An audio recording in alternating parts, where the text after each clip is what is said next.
Hello, hello, hello, and welcome back to another episode of Two Angles on Angling. This is Jordan with my co-host. It's Ryan, guys. What's up? All right, so we're recording on Sunday again, about 5 o'clock, and it is dark out now. Yeah.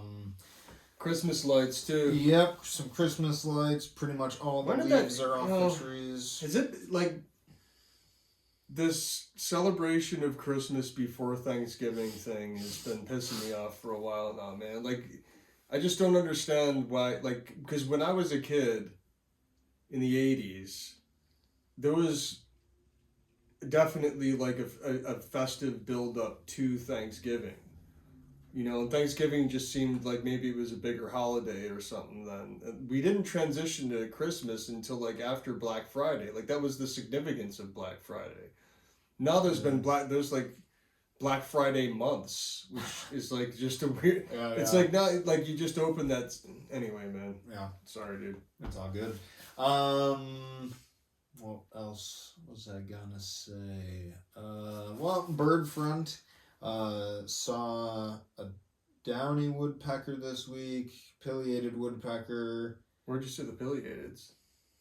Out in the Sanborn area. Really? Yeah, I'll get. I can get you specific after the podcast. But nice. Blue Jays, cardinal.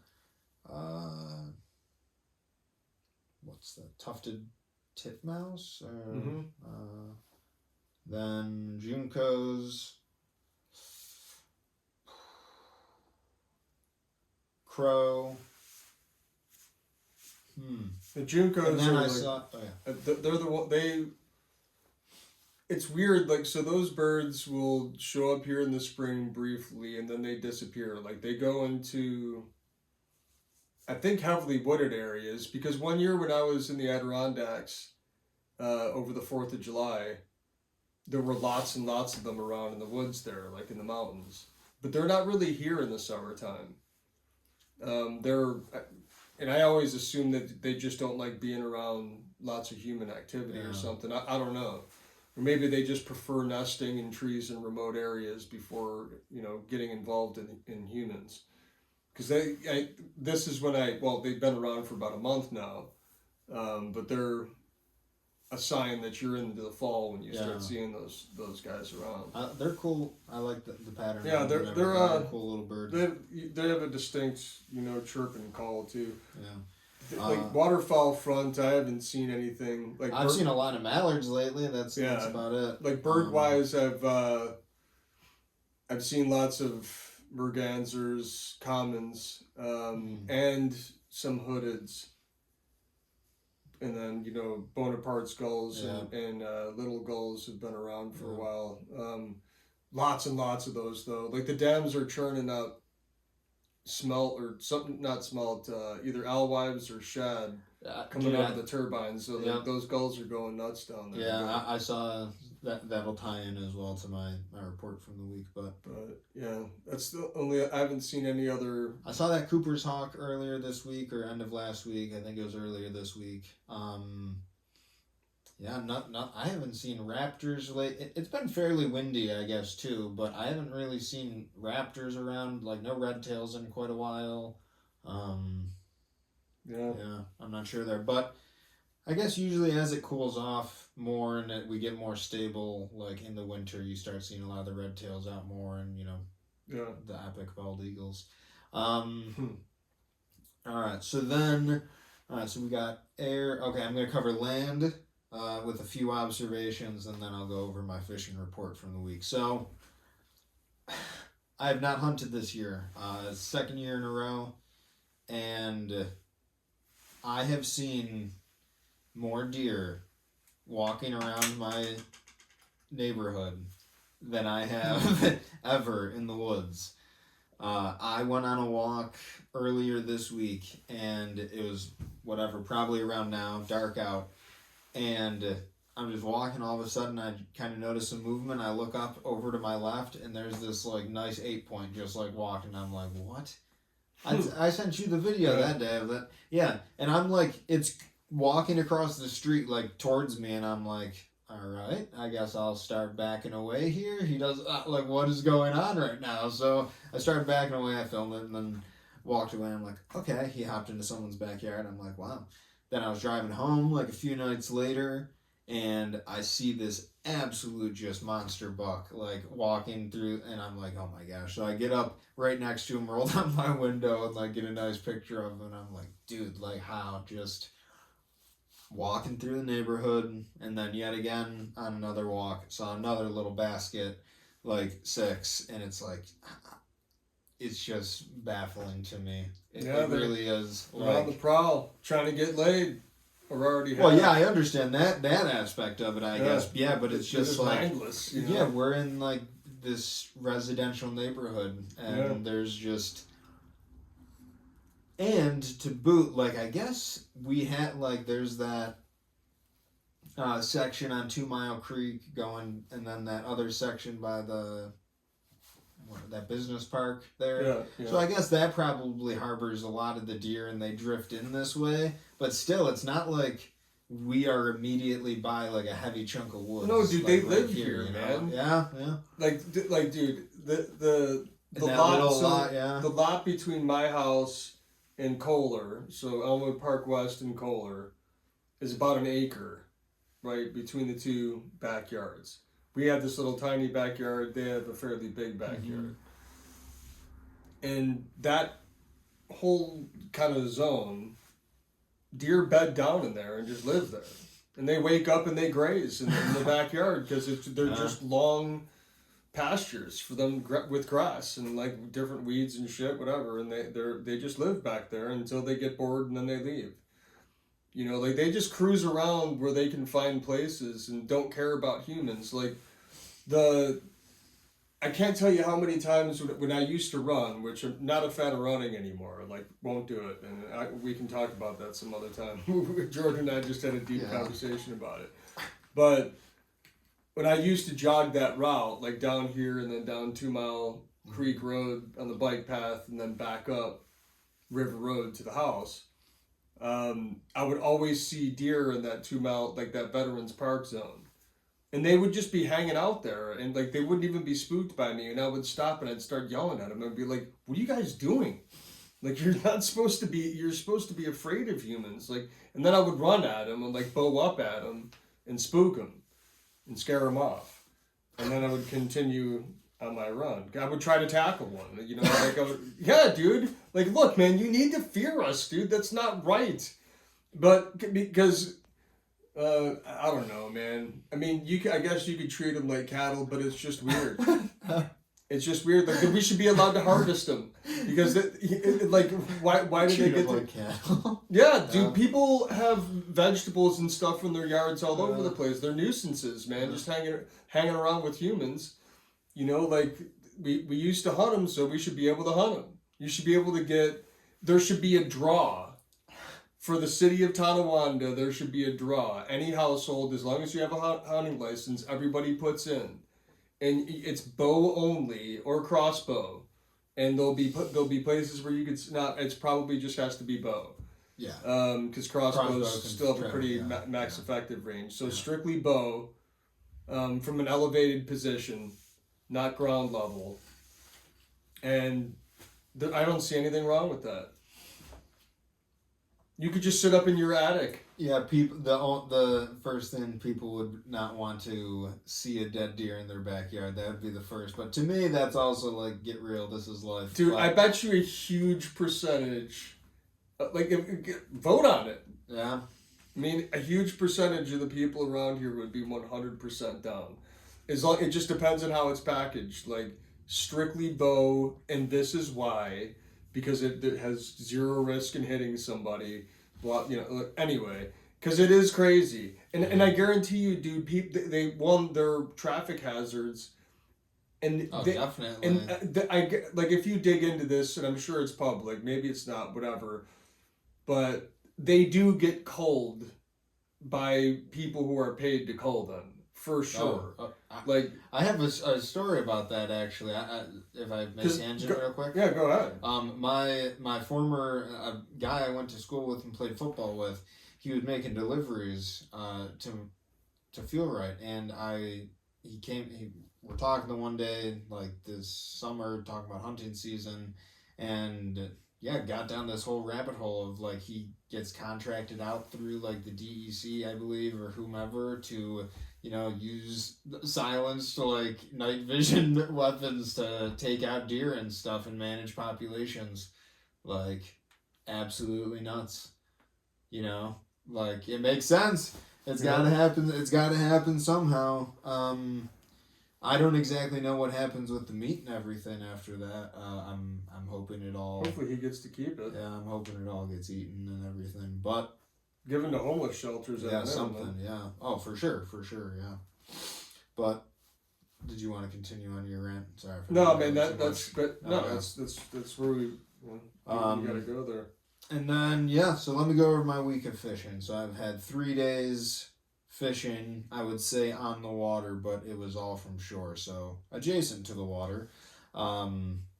Fished 18 Erie on Tuesday with the fly rod. Nothing. It was running pretty low. I found a few areas that looked decent. Wasn't having any luck. Was ripping streamers through. Just kept. It was an all new section to me as well, pretty much. So I just walked up as far as I could, and then turned around and walked the other way as far as I could, and got. When you say as far as you could, what feature did you hit that stopped you? Well, I got to the White's Bridge, and on the side that I was on, it was getting a little sketchy to try and keep going. I don't know how deep the water got up there. I might have been able to just wade across there. I was just curious. I didn't want to push it too much, and then I walked all the way to the mouth of the creek, which was cool because I'd never been there. I'd never seen that, so that was just like a whole different shift of perspective for me. So yeah, saw a whole bunch of new water. I saw little tiny bait fish in a few areas, which was cool. Like I haven't. All the time I've been wading creeks and everything, I have not really seen that. So that was pretty neat. No real birds to report that day. Not much of anything. It was nice, sunny out, but no fish. Got a lot of practice casting in. That was nice. But so whatever, exploration trip, I guess. Oh yeah. And then I did leave and wanted to keep going up 18, but every spot I got to had like 6 or 7 cars there, so I was kind of like, I guess I could go and keep walking and try and space out, but I'm like, I'm just gonna call it today and wait for some more rain and hopefully some nastier weather to come through. But from there, that takes us to Friday, and Tyler, shout out, what up, bro? Tyler Cooney and I got out and we fished the lower from Art Park. And both had hookups on lake trout, did not land them. Saw them jumping everywhere, had a few flashes, a few people way up and way down from us caught some. And even a smallmouth was landed by someone right down the way from us. But I was fishing with, the spinner, and then I brought my float rod and set that up, and I have not fished a float in a long while, and that felt good to get into the rhythm of that and figuring out the depth and everything. Just way different experience. We've talked about this before on the podcast, but way different experience than float fishing, say 18 or Oak Orchard or whatever when it's flowing, compared to being down there. It's like just night and day experience. But so whatever, had a second of a rod bend that day, but nothing. So yet again, kind of just casting practice, I guess. And then that brought me to yesterday, Saturday. I went on a hike and fished some small ponds, and finally caught a fish this week. Caught a largemouth on a jerkbait. And this is how things always go. I was at the I also, side note, I made a video on that, and that is on my YouTube channel, the JD Outdoors channel. But it never seems to fail. I'm like, all right, catch the fish. I'm like, I'm gonna make a few more casts. If one bites, all right, I'm done. I keep walking and I'm like, well, that spot looks good too, and that spot looks good. So of course I stop and I fish, and on like that last one where I said, I was like, dude, just go. You caught a fish, just go. You're good. I was like, no, this one looks juicy. Jerkbait got snagged up on a branch, and I was like, fuck, no way to get that one now. So, and I'm using an ultralight, so I got like the 7-foot rod. Like, it's not like I got like my float rod where you can really get out there or anything and like try and poke it off the branch, and I'm like, not worth it. So, adios jerkbait. I guess that was my price to pay. I caught the largemouth on it. Worth it.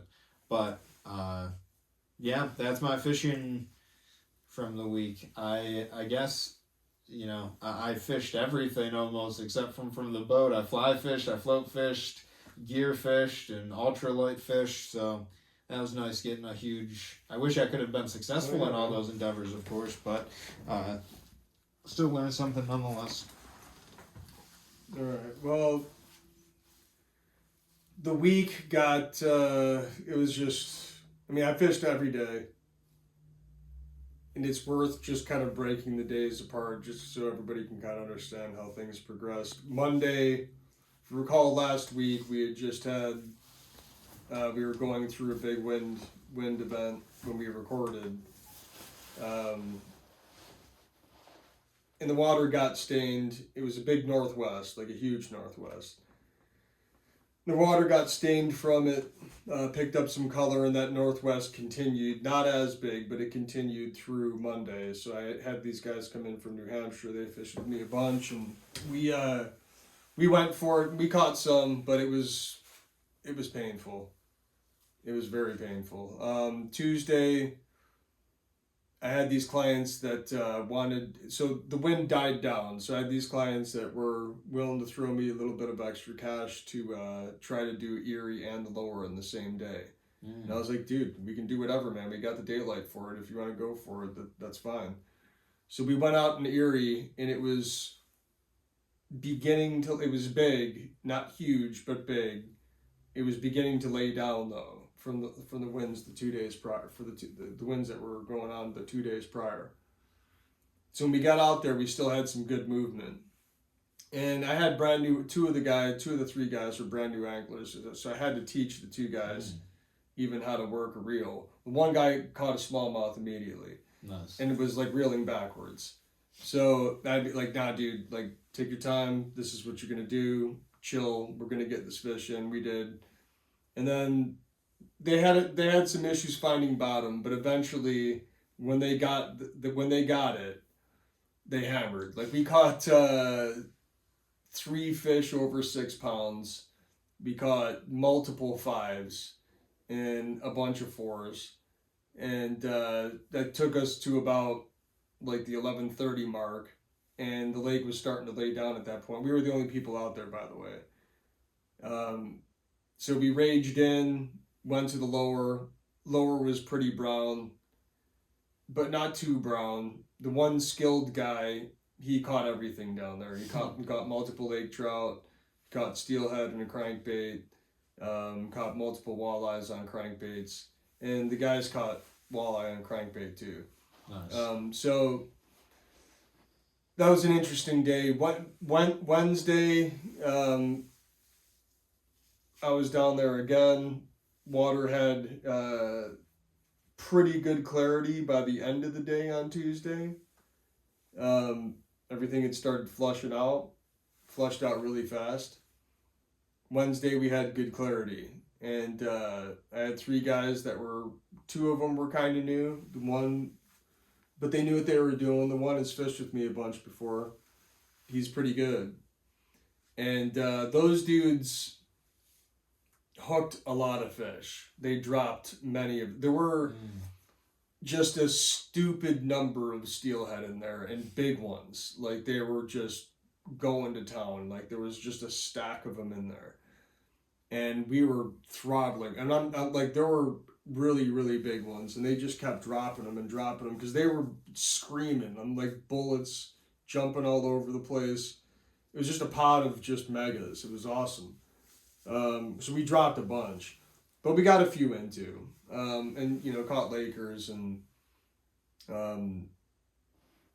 we pretty much stayed upriver the whole time, but it was an emotional day because like we just, especially this guy Nick, just kept dropping absolute mega steelhead, and it wasn't his fault. Like they were just tanks, and you just can't keep them all on.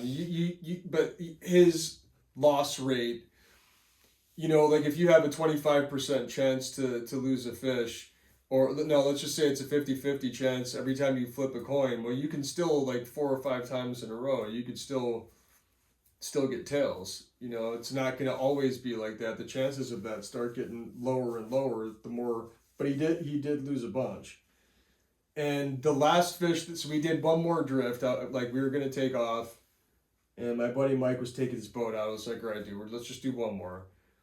So we do one more, and Nick hooks this fish, and it's a big steelhead, and it jumps, and he's got it on, and it's buttoned, like it does multiple jumps. He like keeps the fish on.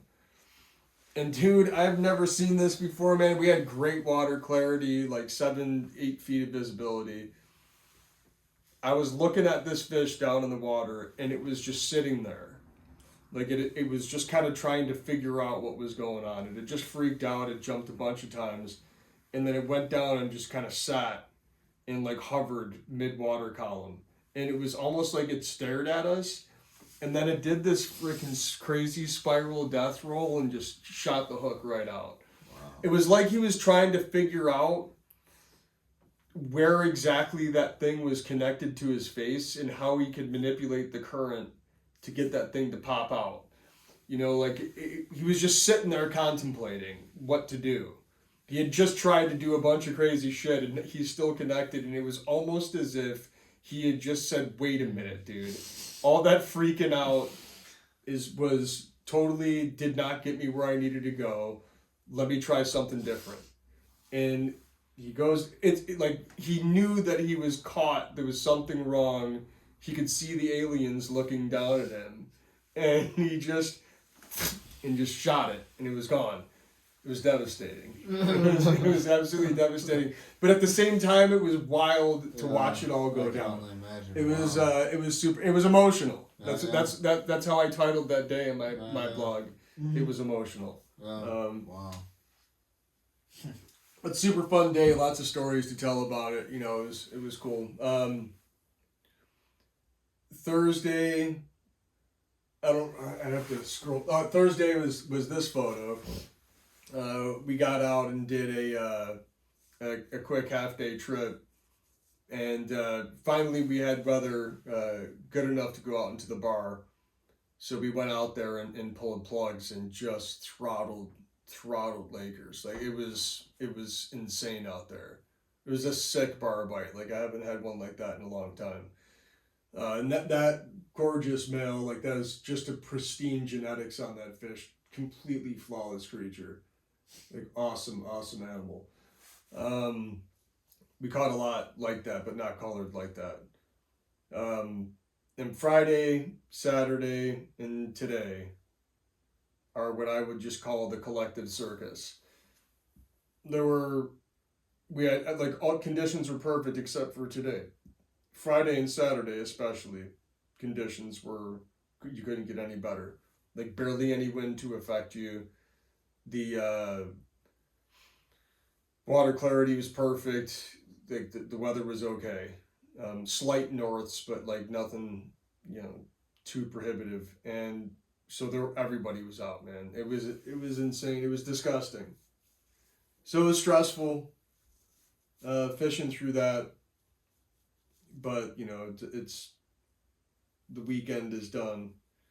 I think it's going to continue. And look, like even through these huge crowds, as messed up as it is, you'll still catch fish. I just still always leave it. Like I'll do, certain areas a lot because it's got the tightest concentration, but I still leave it and just go poke around and see if something can happen somewhere else, and just to give it a break. There's just too many people down there, but it is what it is at this point. I'm just gonna plan accordingly for the future. So yeah, Erie's great. Water temperature is probably like 47 now, maybe 46. So temps came down a little bit. It wasn't super cold this past week. It was just stable. Yeah. We had a couple days get over 50. And it looks like for this next week, Monday and Tuesday is more kind of this. Partly cloudy skies, light winds out of the south and west, highs in the 40s, touching 50. Cold mornings, warm afternoons kind of thing, open skies. So those next 2 days would be good. Wednesday, things start to get a little spicy, and then Thursday, like Thanksgiving, all hell is supposed to break loose, and then we'll just see what happens. Because if that Thursday forecast goes down, it's gonna wreck things pretty bad. It'll probably ruin Friday. It'll probably ruin Saturday, and then maybe by Sunday you can go for it. You could probably fish through Saturday's color and catch stuff, but it'd be pretty lame. Mm. So we just had a long period of stability. I fished through all of it. Now Mother Nature's gonna probably give me a break, So I'll be out Monday, Tuesday, and Wednesday, and then we'll see where the week takes us after that. Yes. So what I think this next week, like, you get another big storm through here. Like, most of the Lakers are they're not totally spawned out, but they're all eating eggs. Like, you can see, like, they throw up eggs a lot, and but I haven't caught too many loose females. So I think the bottom's pretty well coated. And so give it like another week or so, and a lot of those eggs will start to flush out. So we probably got like maybe next week of a hot, egg bite. Mm. And then after that, a lot of these fish are going to start dropping out. And we'll find them more and more, further downstream, dropping out of the system and, ultimately ending up out in the Lake Ontario. Mm. So we shall see. Yeah. We shall see. For sure. That's all I got, man. That's all I got. All right, well, tight lines, and we'll catch you next week. Peace out. See you.